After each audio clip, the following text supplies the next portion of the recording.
Who led the violent protest against Bettina Arndt at Sydney University, and what's going to happen to them?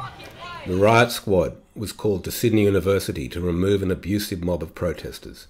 They were trying to stop Bettina Arndt talking about the fake rape crisis. Sydney University Code of Conduct. Students must not encourage the harassment and bullying of other students.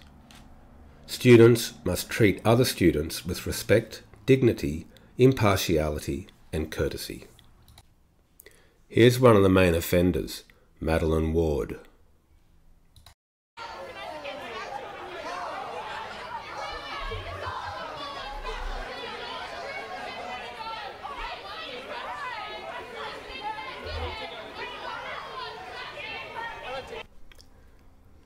From the student newspaper Honi Soit. The protest was organised by the Women's Collective and prompted an altercation between activists and attendees.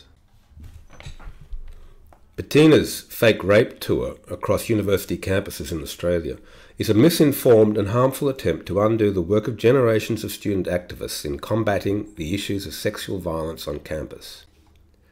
We refuse to allow her rhetoric to go unchallenged, said women's officers Jessica Syed and Madeline Ward. Here's Jessica Syed. Look at this Facebook post from Ward and Syed. Angry about Bettina Arndt, come to the protest tomorrow evening and show the Sydney University Liberal Club that we won't stand for misogyny and rape denial in our campus. It isn't just Ward and Syed, there's Kim Murphy.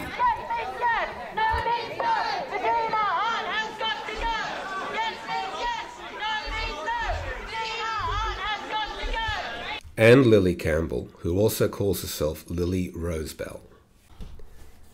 Here's Lily's Facebook page, where she calls Bettina Arndt a reptilian sexist creep. Surely this is another breach of the university's code of conduct. The Sydney University Code of Conduct also says, students must treat members of the public with respect, dignity, impartiality, courtesy. Bettina Arndt is not only a member of the public, she is a woman, and an older woman.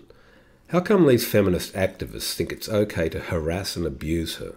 How come the university allowed this to happen? Now look at the university's bullying and harassment policy. This prohibits repeated and unreasonable behaviour directed towards a person or group of people that creates a risk to safety.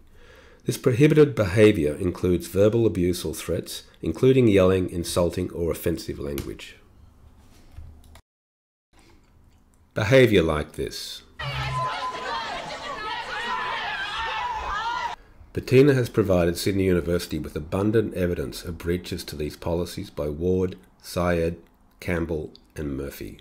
These policies spell out courses of action available to Sydney University for such breaches, including expulsion or suspension, a written or oral apology, compulsory counselling, mediation or conciliation with the injured parties. Well, Vice-Chancellor Michael Spence, we're waiting.